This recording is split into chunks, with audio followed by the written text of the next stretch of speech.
टूनी चिड़िया का पति खेती बाड़ी का काम करता था। एक दिन जब अपनी फसल को बेचने जा रहा था तो कुछ बदमाश उसे रोक लेते हैं। यहाँ के डॉन हैं हम, अगर अपनी जान बचाना चाहता है तो यहाँ से भाग जा। उस बदमाश की बात सुनकर टुन्नू चिड़ा सोच में पड़ जाता है। अगर मैं अपनी सारी फसल को छोड़ के चला गया तो कालू जमींदार का कर्ज कैसे दूंगा? मुझे थोड़ी हिम्मत तो दिखानी होगी। ऐसा सोचकर टुन्नू चिड़ा अपनी बग्गी को आगे बढ़ाता है। तभी एक बदमाश टुन्नू के सिर पर जोर से लाठी मारता है और टुन्नू बग्गी से नीचे गिर जाता है। वो घायल होकर बेहोश जमीन पर पड़ा रहता है और वो तीनों बदमाश बग्गी को लेकर वहाँ से भाग जाते हैं। सुबह से शाम हो गई पर टुन्नू जी अभी तक फसल बेचकर घर नहीं आए। मुझे बहुत चिंता हो रही है। माँ, आप चिंता ना करें, क्या पता आज बाजार में ज्यादा भीड़ हो, इसलिए पिताजी को घर आने में देर हो रही है। वो दोनों माँ बेटी टुन्नी चिड़े का इंतजार करती हैं, परंतु टुन्नू चिड़ा तो रात होने पर भी घर नहीं आता।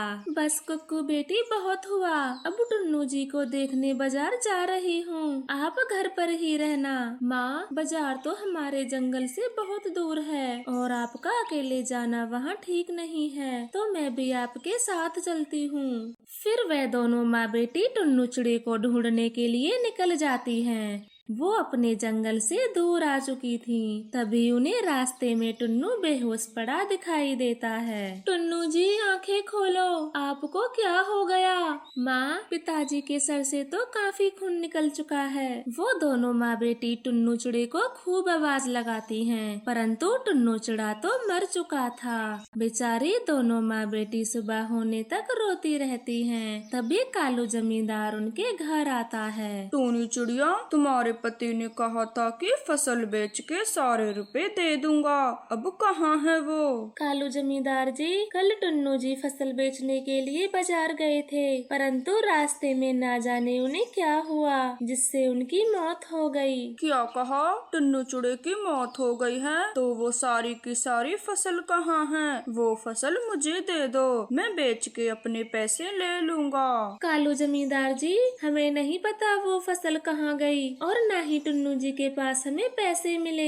पैसे भी नहीं हैं और टुन्नू भी मर गया, तो अब मेरा कर्ज कौन चुकाएगा? मैं कालू जमींदार दिन रात खेतों में मेहनत करूंगी और फसल बेचकर आपका सारा पैसा चुका दूंगी। नहीं नहीं, मैं अपना और नुकसान नहीं कर सकता, मुझे अपने खेत किराए पर नहीं देने। तू कोई छोटा मोटा काम करके मेरे पैसे दे देना, वरना ये घर मेरा होगा। ऐसे कहकर कालू कौवा वहाँ से चला जाता है। अब टूनी चिड़िया बहुत चिंता में पड़ जाती है और कालू कौवा मन ही मन बहुत खुश होता है। वाह, अब आएगी मेरी मौज, टुन्नू की सारी फसल भी मेरी और उसका घर भी मेरा होगा।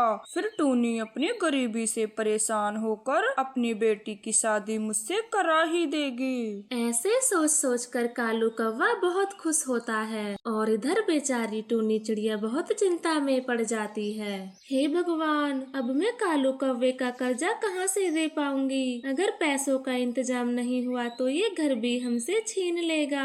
माँ, मेरी सहेली की मम्मी चूड़ी बेचने का काम करती है, तो क्यों न आप भी चूड़ी बेचने का काम शुरू कर दें। मेरी बेटी, बात तो आपकी सही है, पर मुझे चूड़ियाँ बनानी तो आती नहीं है, फिर मैं ये काम कैसे कर सकती हूँ? माँ, आप मेरे साथ मेरी सहेली के घर चलें, वो आपको अच्छे से चूड़ियाँ बनाना सिखा देंगी। फिर टूनी चिड़िया अपनी बेटी के साथ उसकी सहेली के घर चली जाती है। चिड़िया बहन, आप मत घबराइए, मैं आपको सुंदर सुंदर चूड़ियाँ बनाना सिखा दूंगी, फिर वो कालू कौवा आपका घर नहीं ले सकता। आपका बहुत बहुत धन्यवाद, मैं आपका ये एहसान कभी नहीं भूलूंगी। फिर उस दिन के बाद कबूतरी टूनी चिड़िया को चूड़ी बनाना सिखा देती है। है। कुछ ही दिनों में टूनी चूड़ी बनाना सीख जाती है और अपने घर में ही चूड़ी बनाने का काम करती है। बेटी, आज मेरा पहला दिन है। मैं ये सारी चूड़ियाँ बेचने बाजार जा रही हूँ। आप अपना ध्यान रखना। माँ, आप मेरी चिंता मत करो। आप आराम से चूड़ियाँ बेचना और देखना आपकी सारी चूड़ियाँ बिक जाएंगी। फिर टूनी चिड़िया अपने सर पर चूड़ियों का टोकरा लेकर उन्हें बेचने चली जाती है। चूड़ी वाली, चूड़ियाँ ले लो, रंग बिरंगी चूड़ियाँ ले लो।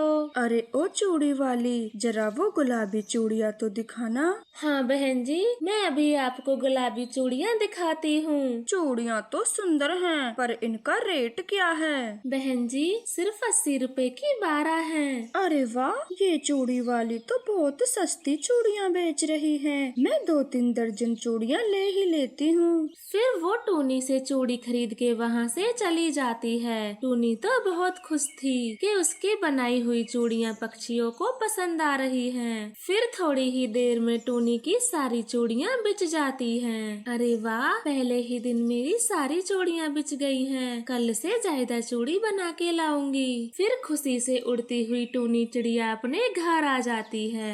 फिर दोनों माँ बेटी पैसे गिनती हैं। देखा मम्मा, मैंने आपसे कहा था कि चूड़ियों के काम में अच्छी कमाई होती है। हाँ मेरी बेटी, अब मैं ज्यादा चूड़ियाँ बनाऊंगी और कालू जमींदार के सारा कर्जा चुका दूंगी। फिर वो हमारा घर कभी नहीं छीनेगा। अब टूनी चिड़िया ज्यादा चूड़ियाँ बनाती है और उन्हें बाजार में बेचने जाया करती।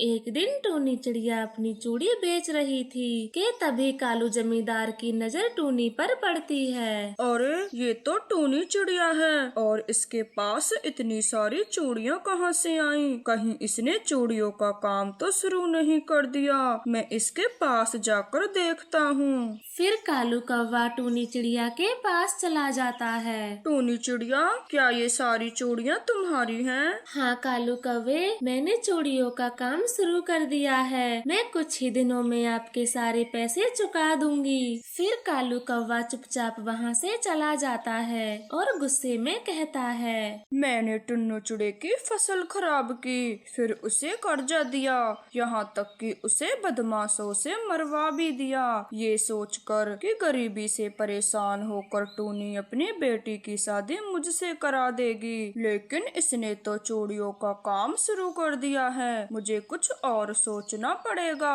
ऐसे सोचकर कालू कौवा रात होने का इंतजार करने लगता है और रात होते ही टूनी चिड़िया के घर चला जाता है और उसकी चूड़ी बनाने की मशीन को चुरा लाता है। साथ ही उसके सारे जमा पैसों को भी ले आता है। अब देखता हूँ कैसे ये चूड़ी बनाती है। मशीन तो मेरे पास है और सारे पैसे भी। अगली सुबह टूनी चिड़िया देखती है तो उसकी मशीन गायब थी। हे भगवान, कोई दुष्ट मेरी चूड़ी बनाने की मशीन को चुरा ले गया। अब मैं चूड़ी कैसे बनाऊंगी? मम्मा, आप चुप हो जाइए। हम जमा किए पैसों से नई मशीन ले आते हैं। आप फिर से चूड़ियाँ बनाना।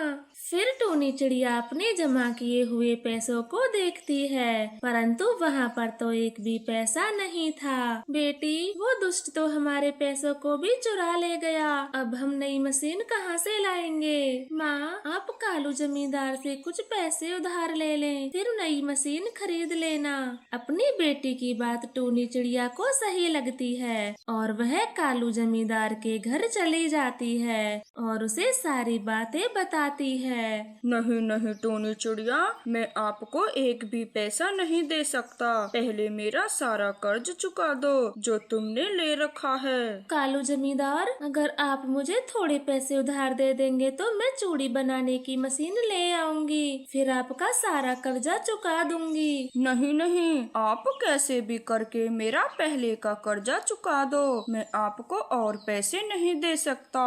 कालू की यह बात सुनकर टूनी चिड़िया वहाँ वहाँ से चली जाती है। मैं इस चिड़िया का पीछा करता हूँ कि अब कौन इसकी मदद करता है। अगर ये दोबारा से मशीन ले भी आई तो मैं फिर से उसे चुरा लूंगा। और इधर टूनी चिड़िया थक हार के एक पेड़ के नीचे बैठ जाती है। कोई मेरी मदद करने को तैयार नहीं है। हे भगवान, आपने मेरे टुन्नू चिड़िया को मुझसे क्यों छीना? एक वो ही तो हमारा सहारा थे। अब कालू जमींदार के पैसे कैसे चुकाऊंगी? ऐसा कहकर टूनी चिड़िया वहाँ पर बैठी बैठी रो रही थी। तभी एक बूढ़ा पेड़ टूनी चिड़िया से बोलता है, चिड़िया, आप इतनी दुखी क्यों हो? मुझे बताओ, मैं आपकी जरूर मदद करूँगा। फिर टूनी चिड़िया पेड़ को सारी बातें बताती है।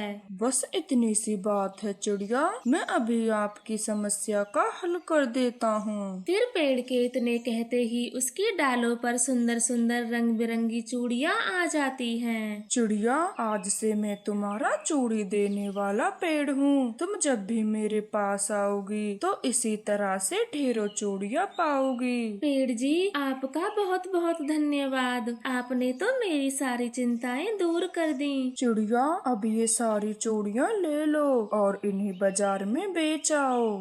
फिर टूनी चिड़िया पेड़ के ऊपर से सारी चूड़ियाँ जमा कर लेती है और उन्हें लेकर वहाँ से चली जाती है। दूर छिपा कालू कौवा यह सब देख रहा था। इस टूनी चिड़िया की किस्मत तो बहुत अच्छी है, लेकिन अब मुझे इस बेचारे बूढ़े पेड़ को जड़ से काट फेंकना होगा और तभी मुझे शांति मिलेगी। फिर कालू कौवा पेड़ को काटने चला जाता है। वो अपने कुल्हाड़े को पेड़ की जड़ में मारता है। कालू कौवे, मैंने तुम्हारा क्या बिगाड़ा है जो तुम मुझे काटना चाहते हो? चिड़िया, आज से मैं तुम्हारा चूड़ी देने वाला पेड़ हूँ। यही तुम्हारी कटने की वजह है। अब कटने के लिए तैयार हो जाओ। मैं सब समझ गया हूँ। वो मूर्ख कालू जमींदार तुम ही हो। मैं अभी तुम्हें सजा देता हूँ। इतना कहकर पेड़ मंत्र पढ़ने शुरू करता है और इधर कालू कौवे के दोनों पंख टूटकर जमीन पर गिर जाते हैं और उसकी एक आंख फूट जाती है और उसके दोनों पैर भी टूट जाते हैं। वो बस जमीन पर किसी पत्थर की तरह गिर जाता है। कालू कौवे, तुमने अपने स्वार्थ के लिए न जाने कितने पाप किए हैं। बेचारे टुन्नू चिड़े को तो मार ही दिया। अब तुम्हारी यही सजा है। तुम बस यहाँ मिट्टी की तरह पड़े रहो। तो प्यारे दोस्तों, हमें इस कहानी से यह सीख मिलती है कि हमें अपनी जिंदगी में किसी के साथ अन्याय नहीं करना चाहिए, क्योंकि एक ना एक दिन भगवान उसकी सजा हमें जरूर देता है। कालू जी, देखा आपने, टूनी चिड़िया आजकल कितनी मोटी होती जा रही है। पता नहीं कौन सा फल खाती है। क्या घोरी जी, आपको नहीं पता, टूनी चिड़िया को असली घी से भरा डब्बा मिला है। अब खाना भी असली घी में बनाकर खाती है, तो मोटी क्यों नहीं होगी? क्या कहा कालू जी? घी का डिब्बा मिला है, परंतु कहाँ से? गोरी, वो भोजन खोजने दूसरे जंगल गई थी, तो कोई राहगीर उस पेड़ के नीचे डिब्बा भूल गया और टूनी चिड़िया को घी का डिब्बा मिल गया। इन सर्दियों में चिड़िया की तो किस्मत ही खुल गई, जो बैठे बिठाए घी का डिब्बा मिल गया। अपनी तो सिर्फ फूटी किस्मत है, कभी कुछ नहीं मिलता। ऐसा कहकर गोरी कौवी जोर जोर से रोना शुरू कर देती है ताकि कालू कौवा उसके लिए कहीं से भी घी का डब्बा ले आए, परंतु कालू तो उसे नजरअंदाज करके वहाँ से भाग जाता है। वो पंख में लाठी लिए उसे ढूंढने के लिए घर से बाहर निकल जाती है और कालू कौवा उसे दिख जाता है। अरे बाप रे, ये गोरी जी तो लाठी लिए मेरी तरफ ही आ रही हैं। अब तो भाग भी नहीं सकता हूँ, कोई न कोई बहाना बनाना पड़ेगा। फिर कालू कौवा जोर जोर से हाँफना शुरू कर देता है।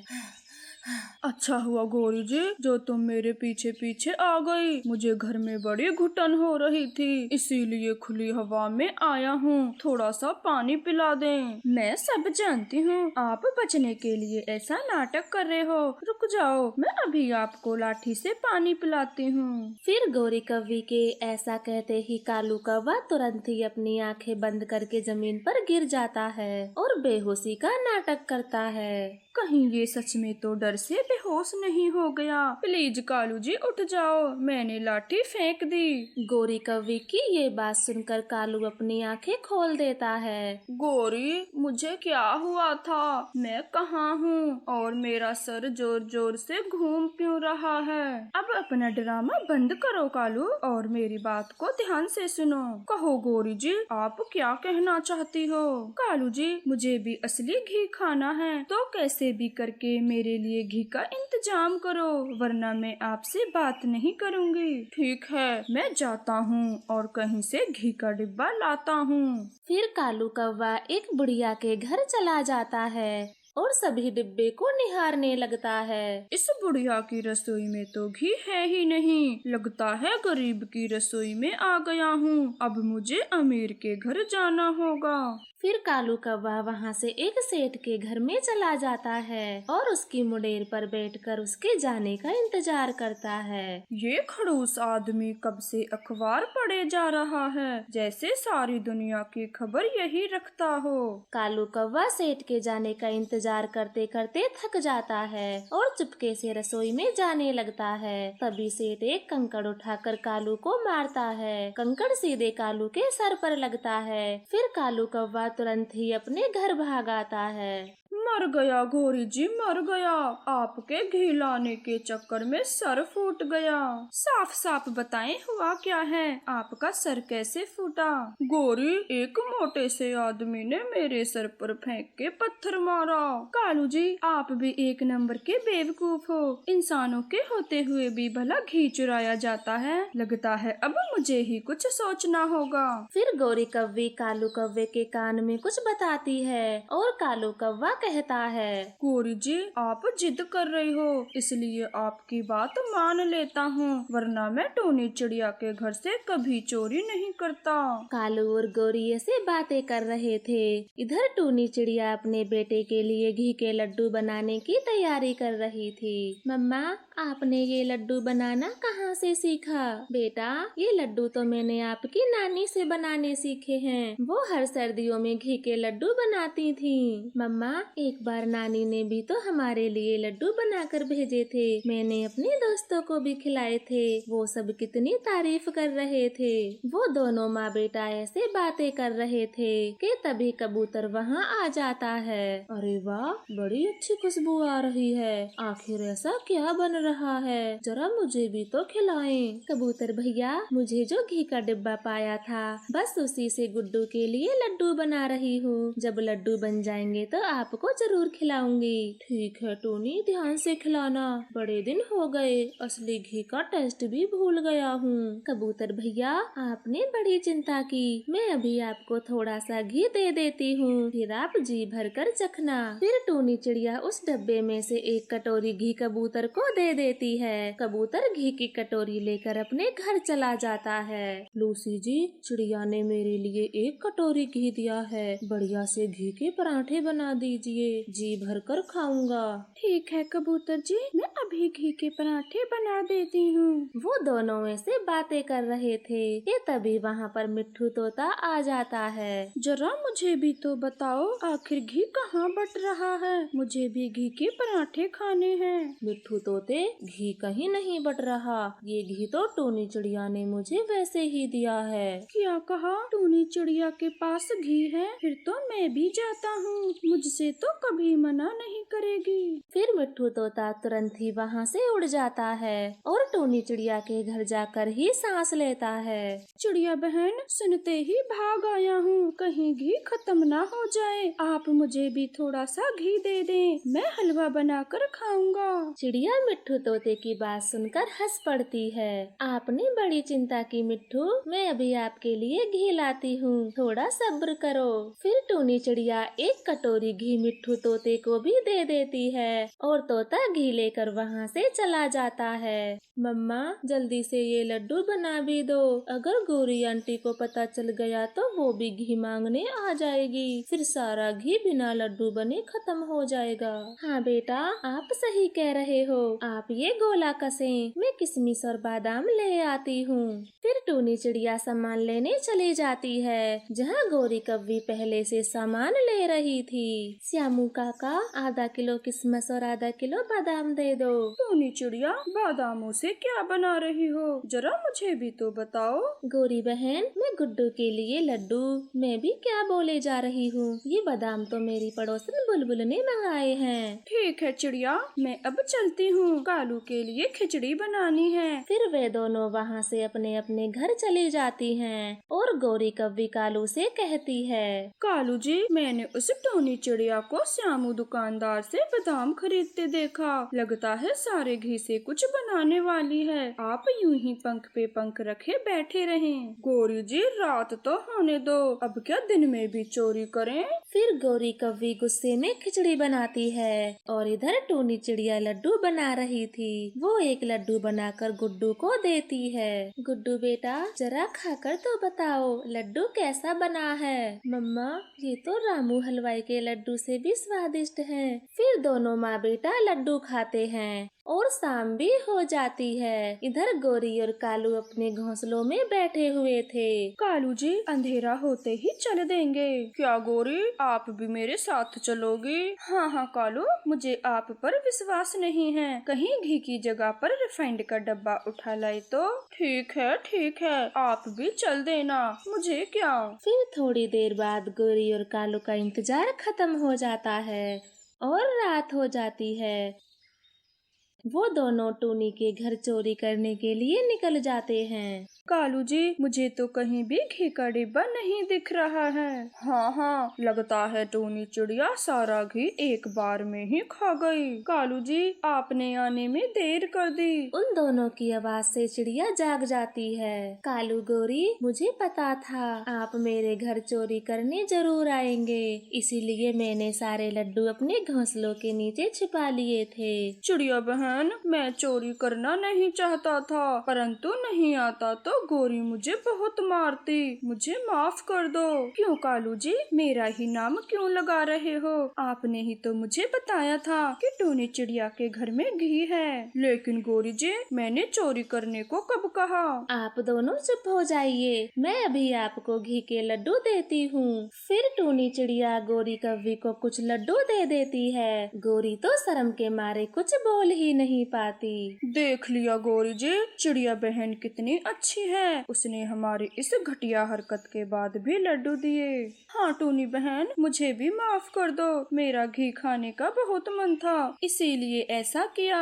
फिर चिड़िया उन दोनों को माफ कर देती है और वे दोनों लड्डू लेकर अपने घर चले जाते हैं और टूनी चिड़िया आराम से सो जाती है। ये कालू और गौरी तो कभी नहीं सुधरेंगे, पर क्या करें, है तो अपनी पड़ोसी ही।